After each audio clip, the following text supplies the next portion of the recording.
Uh,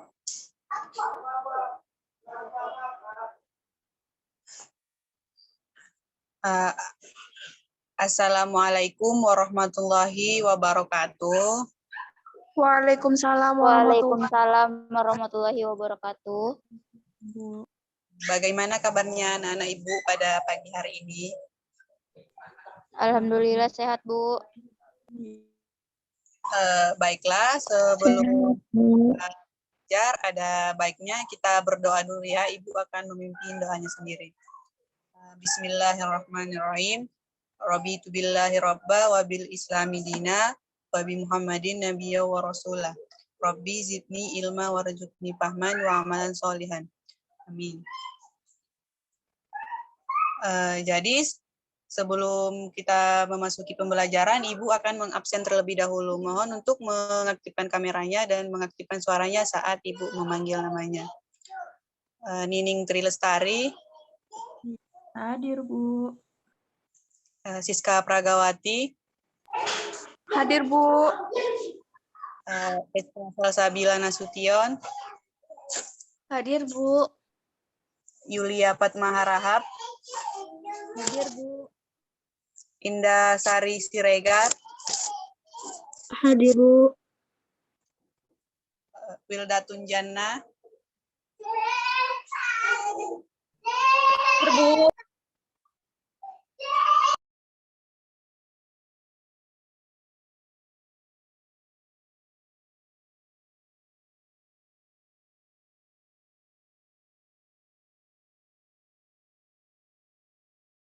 Ernita Jahara Parapat.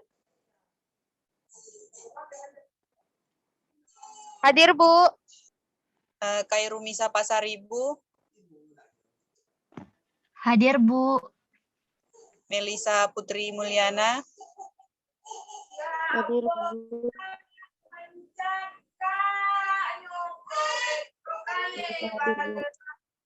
Abida Rusdiana. Abida hadir, Bu.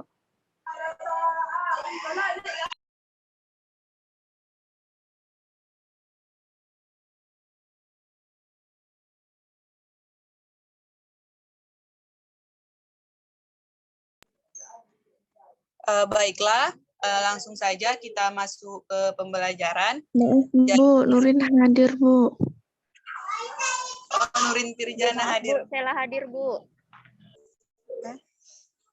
Ya, oke.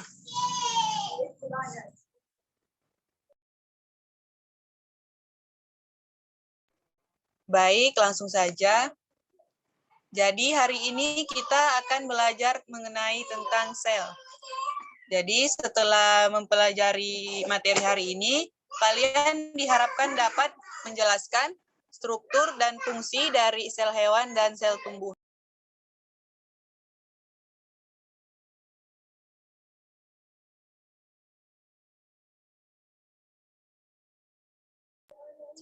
Jadi hari ini kita akan melakukan diskusi kelompok lagi seperti biasanya. Namun nanti pertama Ibu akan menjelaskan PowerPoint tentang materi terlebih dahulu. Jadi setelah materi nanti akan ada kuis, kemudian akan ada diskusi kelompok. Nanti pembagian kelompok dan LKPD akan Ibu share di grup WA.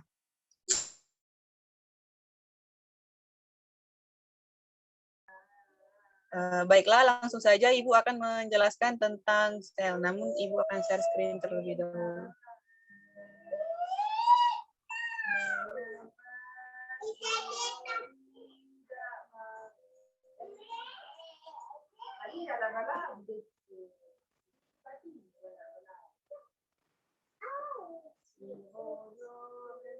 Apakah PPT-nya sudah kelihatan? Sudah, Bu. Sudah, Bu.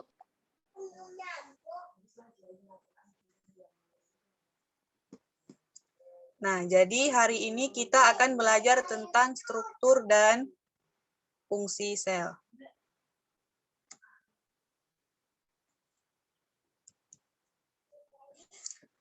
Nah, perhatikan gambar yang terlihat pada PPT. Nah, seperti yang kita ketahui, jika terjadi musim kemarau, daun-daun yang awalnya daunnya kuning, daun-daun yang awalnya hijau lama-kelamaan akan menjadi kuning, kemudian daun itu akan gugur. Nah, jadi penyebab daun itu berguguran karena sel-selnya sudah mati. Jadi sebenarnya apa sih sel itu? Mengapa dia bisa mengapa dia bisa membentuk? Jadi sebenarnya apa sih sel itu? Bagaimana dia bisa membentuk suatu kehidupan? Nah, baik, langsung saja. Jadi, secara struktural, sel itu merupakan penyusun makhluk hidup. Nah, jadi makhluk hidup itu ada yang bersel satu, ada pula yang bersel banyak. Nah, jadi sel merupakan unit terkecil dari makhluk hidup. Nah, sel ini tidak dapat dibagi-bagi lagi menjadi bagian-bagian yang lebih kecil dan dapat berdiri sendiri. Nah, sel juga merupakan kesatuan fungsional kehidupan. Ini berarti sel dapat melakukan proses kehidupan seperti perombakan, sintesis, respirasi, dan lain-lain. Nah, sebelum kita masuk ke pembelajaran lebih jauh, Ibu harap kalian sudah menyediakan alat tulis dan menulis hal-hal yang penting yang nanti akan Ibu jelaskan. Soalnya nanti setelah penjelasan, Ibu akan mengadakan kuis.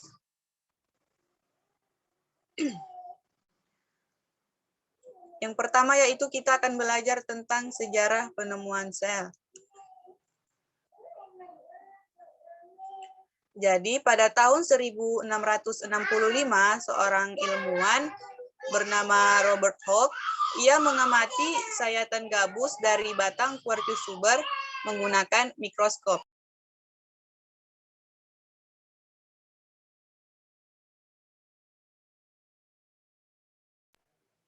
Ia menemukan adanya ruang-ruang kosong yang dibatasi oleh dinding tebal dalam pengamatannya.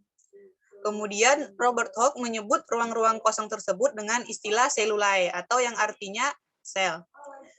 Sel yang ditemukan Robert Hooke merupakan sel-sel gabus yang telah mati. Nah, perhatikan pada gambar yang terlihat pada PPT. Itu adalah gambar gabus dari penelitian Robert Hooke dan karya Robert Hooke. Nah, jadi sejak penemuan Robert Hooke tentang sel gabus tersebut, beberapa ilmuwan berlomba-lomba untuk mengamati lebih banyak tentang sel. Selanjutnya, ilmuwan Belanda bernama Antonie van Leeuwenhoek pada tahun 1632 sampai tahun 1723, ia merancang sebuah mikroskop kecil berlensa tunggal. Nah, perhatikan pada gambar di samping. Itu merupakan mikroskop karya Antonie van Leeuwenhoek. Nah, mikroskop itu ia gunakan untuk mengamati air rendaman jerami. Ia menemukan organisme yang bergerak-gerak di dalam air yang kemudian disebut dengan bakteri. Nah, Antonie van Leeuwenhoek ini merupakan orang yang pertama kali menemukan adanya sel hidup. Perkembangan penemuan tentang sel mendorong berkembangnya persepsi tentang sel. Dari sinilah kemudian lahir tentang teori-teori tentang sel. Nah, jadi beberapa teori tentang sel sebagai berikut. Yang pertama, sel itu merupakan kesatuan atau unit struktural makhluk hidup. Nah, jadi teori ini dikemukakan oleh Jacob Schleiden pada tahun 1804 sampai tahun 1881. Dan Theodor Schwann tahun 1810 sampai tahun 1822. Pada tahun 1839, Schleiden, seorang ahli botani berkebangsaan Jerman, mengadakan pengamatan mikroskopis terhadap sel tumbuhan. Pada waktu yang bersamaan, Theodor melakukan pengamatan terhadap sel hewan. Dan dari hasil pengamatannya, mereka menarik kesimpulan yang sebagai berikut. Yang pertama, tiap makhluk hidup itu terdiri dari sel. Kemudian sel merupakan unit struktural terkecil pada makhluk hidup. Yang ketiga, organisme bersel tunggal terdiri dari sebuah sel. Organisme lain yang tersusun lebih dari satu sel disebut dengan organisme bersel banyak. Kemudian teori yang kedua yaitu sel sebagai unit fungsional makhluk hidup.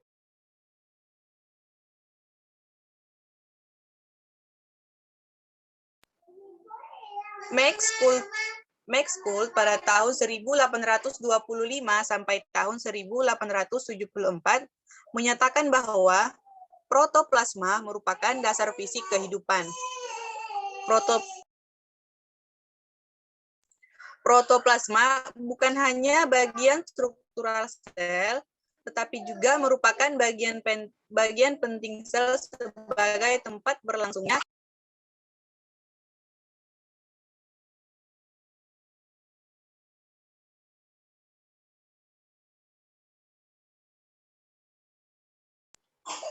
Berdasarkan hal ini, muncullah teori sel yang menyatakan bahwa sel merupakan kesatuan fungsional kehidupan.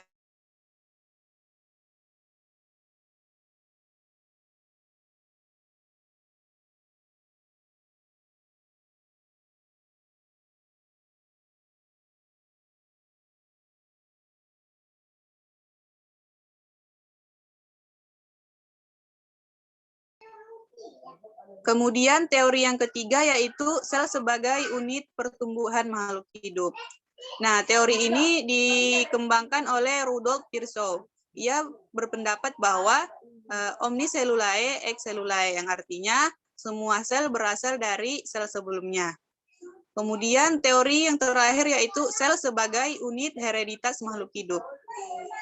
Ilmu pengetahuan dan teknologi mendorong penemuan unit-unit penurunan sifat yang terdapat dalam nukleus, yaitu kromosom. Dalam kromosom terdapat gen, yang merupakan unit pembawa sifat. Melalui penemuan ini, muncullah teori bahwa sel merupakan unit hereditas makhluk hidup. Nah, kemudian cara mengamati sel. Jadi, sel itu tidak bisa kita lihat dengan mata telanjang, karena sel itu ukurannya sangat-sangat kecil. Jadi, mengamati sel kita bisa menggunakan dua mikroskop, yaitu mikroskop cahaya dan mikroskop elektron. Nah, yang pertama yaitu mikroskop cahaya. Di PPT sudah ada terlihat dua jenis mikroskop cahaya, yaitu mikroskop monokuler dan mikroskop binokuler. Nah, mikroskop cahaya ini biasa kita gunakan di laboratorium. Adapun ciri-ciri mikroskop cahaya yaitu yang pertama, mikroskop cahaya biasanya digunakan untuk morfologi objek yang dilihat. Kemudian mikroskop cahaya menggunakan cahaya sebagai sumber penerangan, seperti namanya yaitu mikroskop cahaya. Oleh karena itu diperlukan lensa untuk memperbesar bayangan benda. Kemudian preparat atau sediaan yang kita gunakan harus tembus cahaya supaya dapat kita amati dengan jelas. Oleh karena itu, preparat yang kita gunakan harus diiris setipis mungkin dengan ketebalan tidak lebih dari 50 mikron. Biasanya menggunakan medium air yang kita teteskan ke atas gelas benda.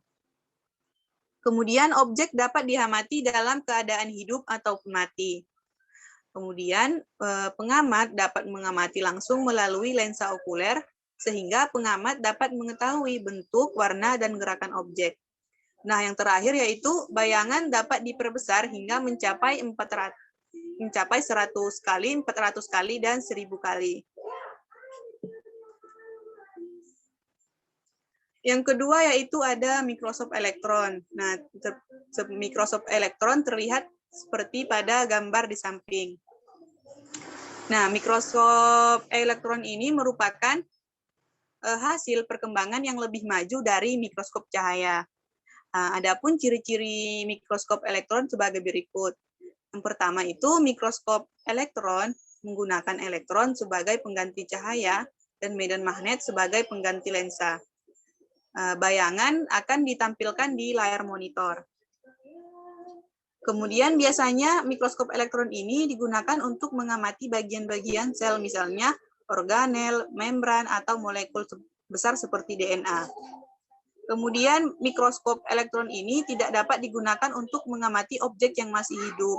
Jadi mikroskop elektron ini hanya digunakan untuk mengamati objek yang sudah mati. Berbeda dengan mikroskop cahaya yang bisa untuk mengamati sel hidup maupun yang sudah mati. Kemudian objek yang akan diamati harus sangat tipis dan berada di ruang hampa udara agar dapat ditembus oleh elektron. Nah, bayangan yang diperoleh dapat diperbesar hingga mencapai 1.000.000 kali. Nah, selanjutnya yaitu struktur dan fungsi bagian-bagian sel.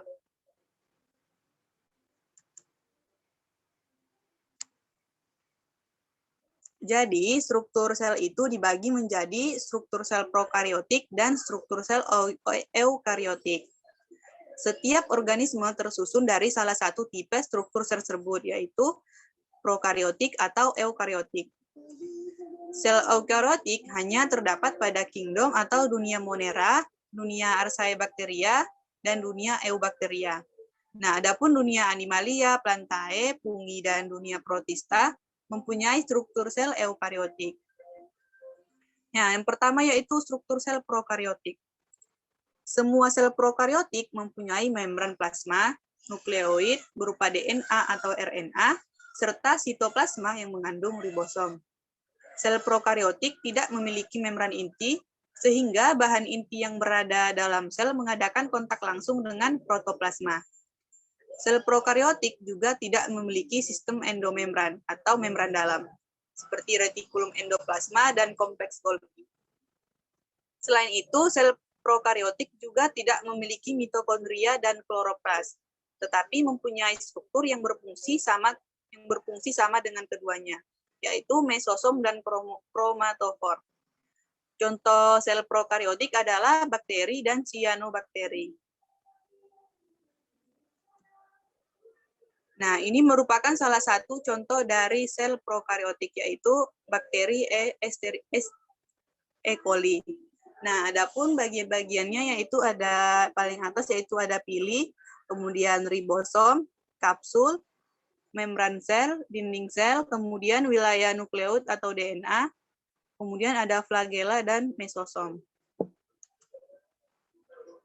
Nah, kemudian struktur sel eukariotik.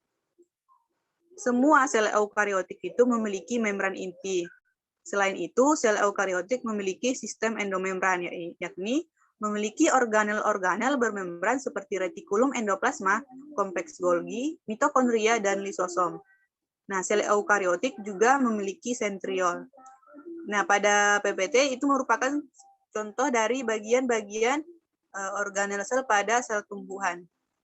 Yang pertama yaitu ada paling atas ada plasmodesmata, kemudian ada mitokondria, ada kloroplas, ada mikrotubulus, ada ribosom, kemudian di tengah ada vakuola, kemudian ada mikrofilamen, peroksisom, sitoplasma, ada tonoplasma, membran plasma, dinding sel, kompleks Golgi, retikulum endoplasma halus, dan retikulum endoplasma kasar.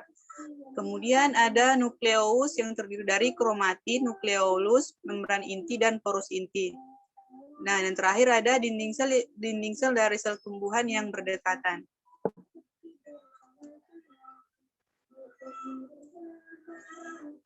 Nah, ini ada tabel beberapa jenis organel dan fungsi pembentukannya. Yang pertama ada nukleus yang berfungsi sebagai sintesis DNA dan RNA, serta penyusun subunit ribosom dalam nukleus. Kemudian ada ribosom yang berfungsi pembentukannya sebagai sintesis polipeptida dan sintesis protein. Kemudian retikulum endoplasma kasar sebagai sintesis protein membran dan vesikel transport serta sekresi protein dari enzim hidrolitik. Nah, kemudian ada RE halus atau retikulum endoplasma halus yang berfungsi untuk sintesis lipid, metabolisme karbohidrat dalam sel hati, detoksifikasi dalam sel hati, dan penimbunan ion kalsium. Selanjutnya, badan Golgi yang fungsinya untuk modifikasi, penimbunan sementara, dan transport makromolekul, pembentukan lisosom, dan vesikel transport. Kemudian selanjutnya lisosom berfungsi sebagai tempat pencernaan makanan, bakteri, dan organel yang rusak. Kerusakan beberapa sel selama perkembangan embrio. Kemudian ada peroksisom. Bermacam-macam proses metabolik dengan memecah H2O2 menghasilkan H2O plus O2 plus. Selanjutnya ada vakuola, tempat pencernaan seperti lisosom, penimbunan senyawa kimia, pembesaran sel, dan keseimbangan cairan. Kemudian jenis organel yang fungsi pemrosesan tenaga yaitu sebagai perubahan energi cahaya menjadi energi kimia atau kimia gula atau pada tumbuhan dan beberapa protista. Kemudian mitokondria berfungsi sebagai perubahan energi kimia makanan menjadi energi yang siap digunakan atau ATP. Kemudian ada sitoskeleton yang fungsinya sebagai pemeliharaan bentuk sel, pelekatan organel, pergerakan organel dalam sel, pergerakan sel, transmisi mekanik sinyal dari luar ke dalam sel. Kemudian ada dinding sel, biasanya pada tumbuhan, fungi, dan beberapa protista, yaitu pemeliharaan bentuk sel dan penyokong skeleton, melindungi permukaan sel, dan mengikat sel dengan jaringan. Nah, yang terakhir itu ada matriks ekstraseluler pada hewan dan penghubung sel. Biasanya untuk mengikat sel dengan jaringan, melindungi permukaan, pengaturan aktivitas sel, komunikasi antar sel, dan mengikat sel dengan jaringan.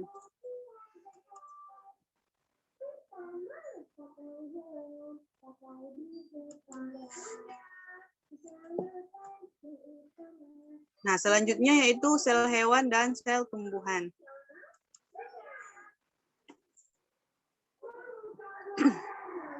Pada prinsipnya, sel hewan itu mirip dengan sel tumbuhan. Tetapi dalam perkembangannya, sel hewan memiliki beberapa perbedaan dengan sel tumbuhan. Jadi, sel tumbuhan memiliki organel-organel tertentu, namun tidak terdapat pada sel hewan. Demikian pula sebaliknya. Sel tumbuhan memiliki dinding sel, plastida, dan vakuola yang tidak dimiliki oleh sel hewan. Sebaliknya, sel hewan memiliki sentriol yang tidak dimiliki oleh sel tumbuhan. Yang pertama yaitu sel tumbuhan. Organel-organel sel tumbuhan yang tidak terdapat pada sel hewan akan dijelaskan sebagai berikut. Yang pertama yaitu dinding sel. Dinding sel merupakan bagian terluar dari sel tumbuhan. Dinding sel ini bersifat kaku dan tersusun atas polisakarida. Polisakarida ini terdiri atas selulosa, hemiselulosa, dan pektin. Dinding sel dibentuk oleh diktiosom. Dinding sel bersama-sama dengan vakuola berperan dalam turgidita sel atau kekakuan sel. Yang kedua yaitu ada vakuola. Vakuola atau rongga sel ialah organel sitoplasmik yang berisi cairan dan dibatasi oleh membran yang mungkin identik dengan membran sel. Sel tumbuhan muda memiliki banyak vakuola kecil-kecil dan semakin dewasa jumlah vakuola berkurang tetapi ukurannya akan semakin membesar. Kemudian ada plastida. Plastida merupakan organel yang hanya terdapat pada sel tumbuhan.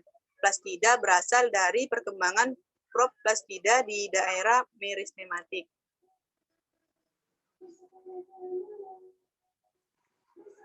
Kemudian sel hewan. Sel hewan tidak memiliki dinding sel, tidak memiliki plastida, dan bentuk tidak tetap seperti sel tumbuhan. Vakuola pada sel hewan kecil atau tidak tampak. Hewan-hewan uniseluler biasanya memiliki vakuola.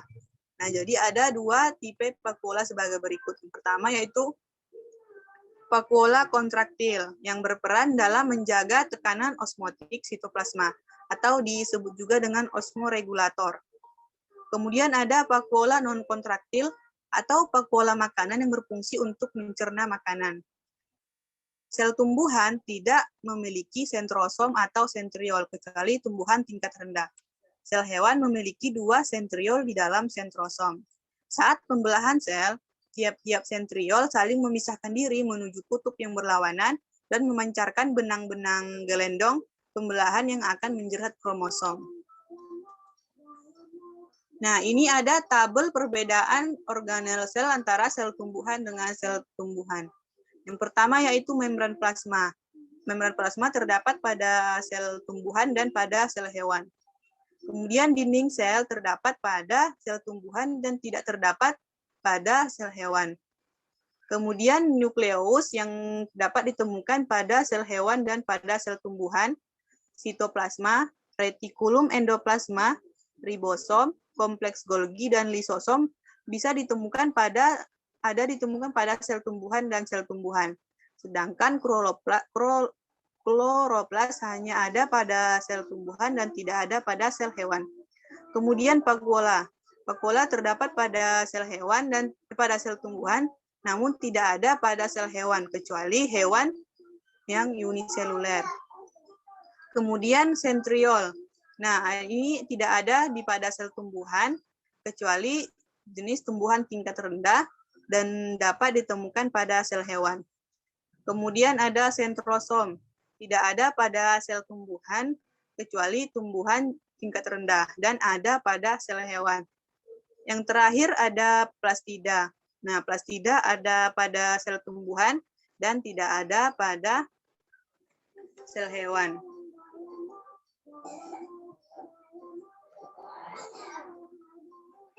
Nah, itu saja yang dapat Ibu sampaikan. Jadi setelah penjelasan ini, Ibu akan mengadakan kuis. Ibu ingin mengetahui apakah kalian menjelaskan penjelasan Ibu dengan baik. Namun sebelum itu, Ibu mempersilahkan hanya untuk 2 orang saja yang ingin bertanya.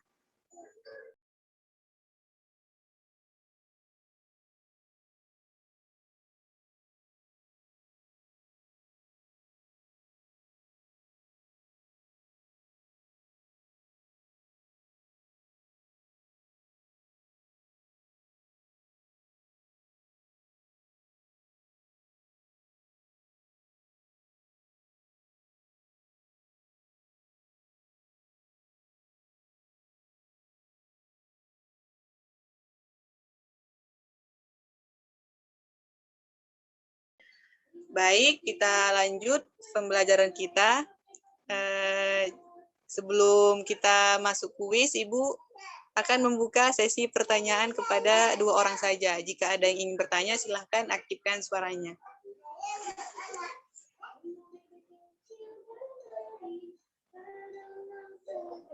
Saya, Bu.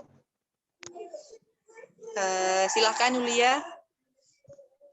Nih, Bu, saya mau bertanya. Mengapa ya, Bu, vakuola tumbuhan itu semakin besar?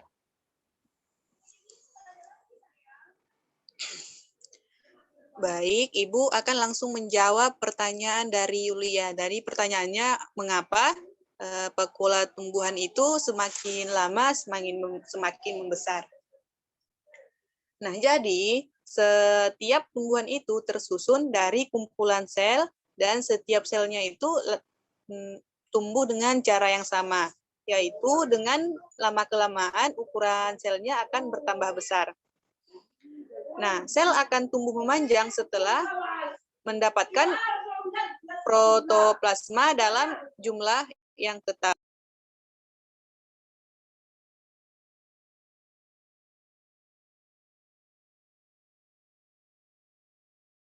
Jadi, air yang diserap masuk dalam vakuola, air diserap masuk vakuola dalam protoplasma hingga vakuola tersebut akan mengembung serta merentangkan dinding selnya.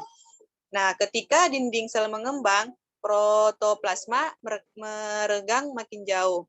Akhirnya, vakuola yang berisi zat cair dan banyak jumlahnya itu bergabung sehingga terbentuknya satu vakuola besar yang mengisi hampir seluruh dari bagian sel. Nah, Pak Yulia sudah bisa memahaminya? Sudah, Bu. Terima kasih, Bu. Oke, sama-sama. Sekarang satu orang lagi yang ingin bertanya, Ibu persilahkan. Saya, Bu. Silakan, Siska. Bu, saya mau nanya, kenapa pada daun itu yang mau mati atau mau gugur itu timbul warna yang kuning-kuningan, Bu? Oke, terima kasih. Jadi Ibu akan langsung menjawab pertanyaan Siska. Kenapa daun yang mau gugur itu dia kuning terlebih dahulu? Jadi seperti yang dijelaskan di awal tadi, daun itu kuning karena sel-selnya sudah mati. Jadi mengapa dia bisa kuning gitu kan? Jadi saat musim kemarau, air itu merupakan salah satu bahan untuk membuat makan. Air itu merupakan salah satu bahan untuk membuat makanan. Jadi jika musim kemarau, air akan berkurang. Jika sudah begitu, tanaman tidak bisa lagi membuat makanan seperti biasanya. Akhirnya mereka pun mengubah daun menjadi kuning supaya daun itu tidak rusak karena kekurangan air. Nah, saat sinar matahari berkurang di musim dingin atau sumber air berkurang di musim kemarau, pohon tersebut akan memecah klorofil yang ada di dalam daun. Setelah itu, klorofil akan disimpan di dalam akar. Jadi, klorofil tidak akan rusak karena klorofilnya sudah dipindahkan ke akar dan daun akan kehilangan warna hijaunya dan akan berubah menjadi kuning. Nah, apakah Siska sudah bisa memahaminya?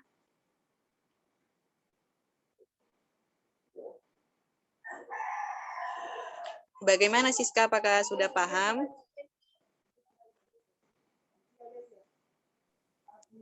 Iya Bu, udah paham Bu. Oke. Baiklah, sekarang Ibu akan kita kuis dulu ya sebelum kita ke diskusi kelompok. Jadi Ibu ingin tahu seberapa kalian mendengarkan Ibu saat menjelaskan materi tadi.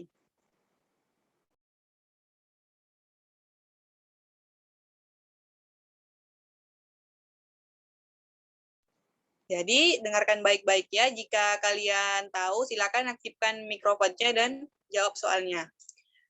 Pertanyaan yang pertama yaitu, sel merupakan kesatuan atau unit struktural makhluk hidup.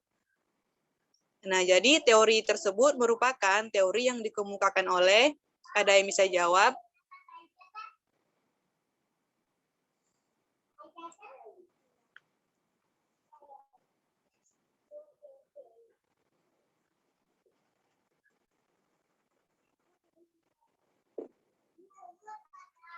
Saya, Bu. Oke, silakan Nining. Apa jawabannya? Robert Hooke, Bu.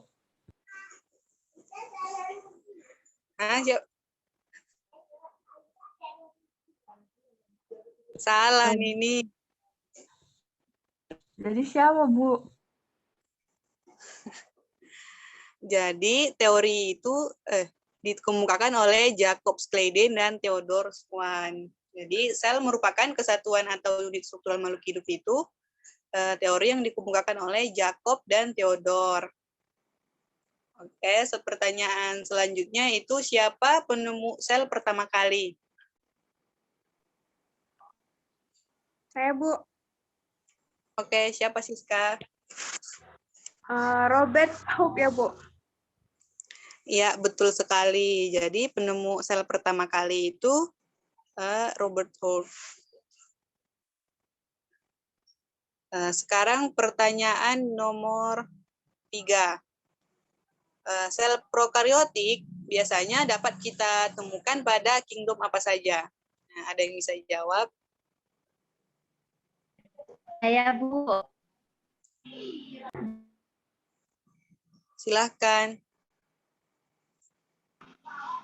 Jadi, Bu, pertanyaannya kan sel prokariotik itu terdapat pada kingdom apa?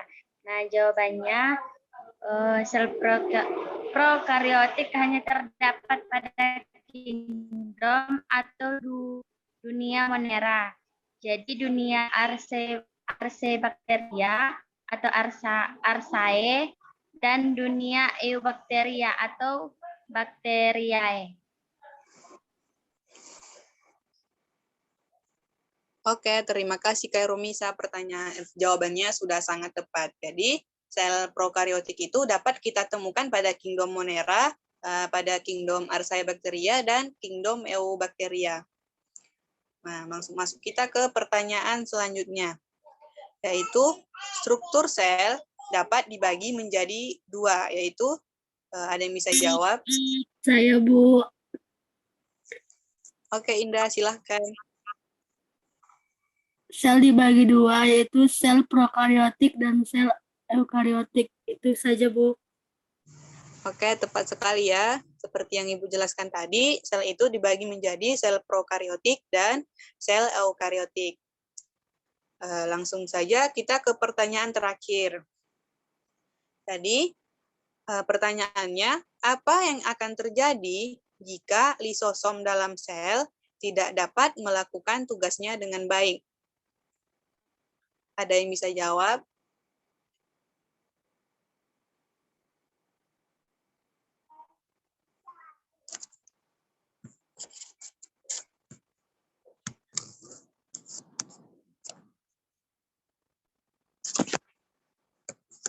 Salsa, Bu.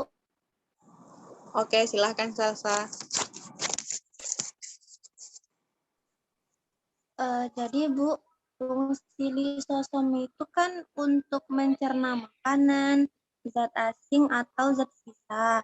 Jadi kalau misalnya lisosomnya itu rusak, maka enzim pencernaan di dalamnya itu akan mencerna atau menghancurkan organel sel Bu, sehingga akhirnya nanti selnya itu jadi mati Bu.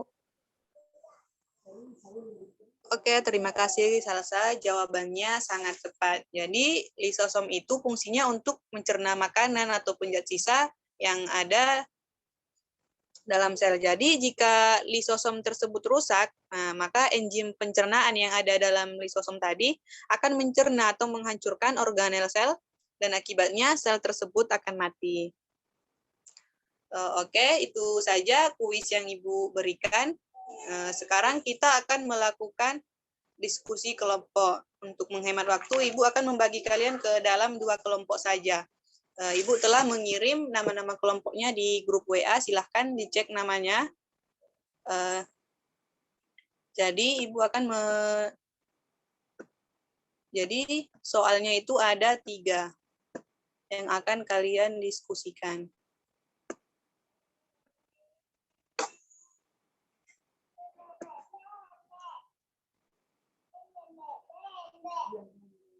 Nah, jadi ini adalah LKPD yang akan kalian diskusikan. Nah, pertama, amati gambar dari sel tumbuhan dan sel hewan yang ada pada LKPD. Kemudian, silahkan jawab 3 pertanyaan yang ada di bawahnya. Pertanyaan pertama yaitu, apakah perbedaan antara sel hewan dan sel tumbuhan? Kemudian, organel-organel sel apa saja yang terdapat pada sel tumbuhan tetapi tidak terdapat pada sel hewan. Kemudian, menurut kalian, struktur sel mana yang lebih kuat, sel hewan atau sel tumbuhan? Jelaskan. Ibu akan memberi waktu selama 20 menit untuk menjawab pertanyaan ini. Jika tadi kalian mendengarkan penjelasan Ibu, kalian akan dapat dengan mudah untuk menjawab pertanyaan ini. Baiklah, 20 menit Ibu mulai.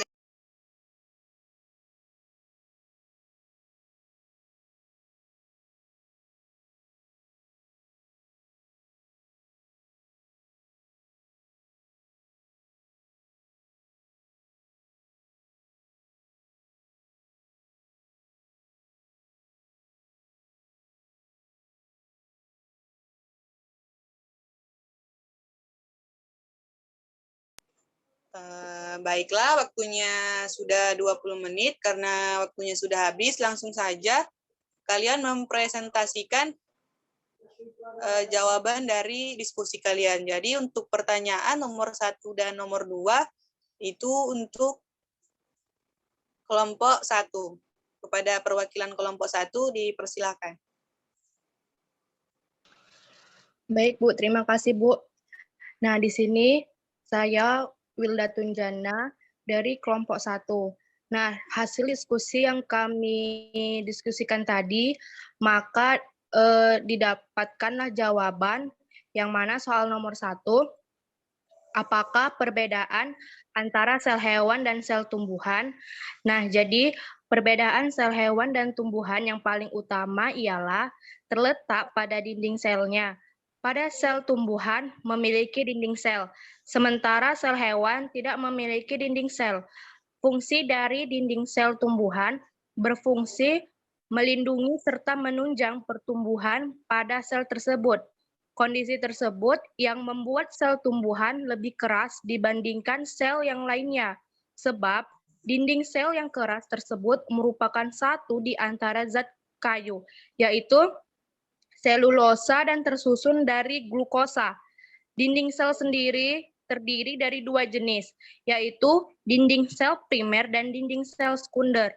Lalu soal nomor 2, organel-organel sel apa saja yang terdapat pada sel tumbuhan tetapi tidak terdapat pada sel hewan?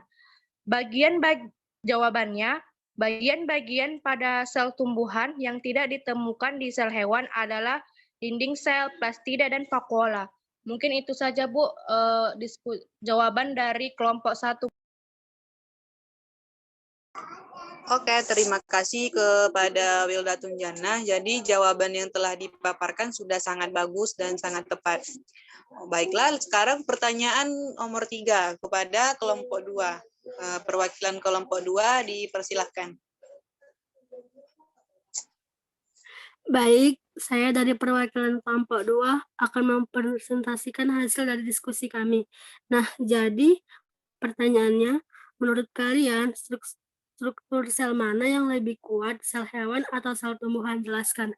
Nah, menurut kelompok kami, sel tumbuhan lebih kuat dan lebih kaku dibanding sel hewan, karena sel tumbuhan memiliki dinding sel. Dinding sel menyebabkan sel tidak bisa bergerak dan berkembang bebas. Akan tetapi, hal ini justru berakibat positif karena dinding sel bisa memberikan dukungan, perlindungan, dan penyaringan bagi struktur dan fungsi sel sendiri. Dinding sel mencegah kelebihan air yang masuk ke dalam sel, dan tumbuhan dinding sel sebagai besar terbentuk oleh polimer karbohidrat, pektin, selulosa, hemiselulosa, likuin sebagai penyusun penting. Dinding sel berfungsi untuk memberi bentuk sel tumbuhan, melindungi bagian dalam sel, dan menjaga sel tumbuhan agar tidak pecah akibat masuknya air secara berlebihan. Itu saja, Bu, jawaban dari kelompok kami.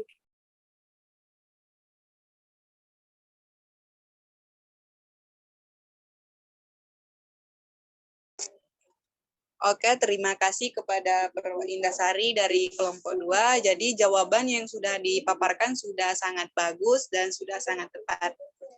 Nah, jadi dengan berakhirnya diskusi kelompok tadi, maka berakhir pula lah pertemuan kita pada hari ini.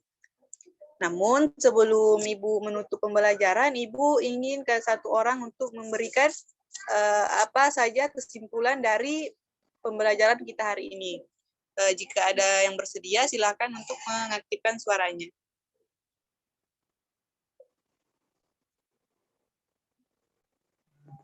Saya, Bu. Nining. Oke, silakan Nining.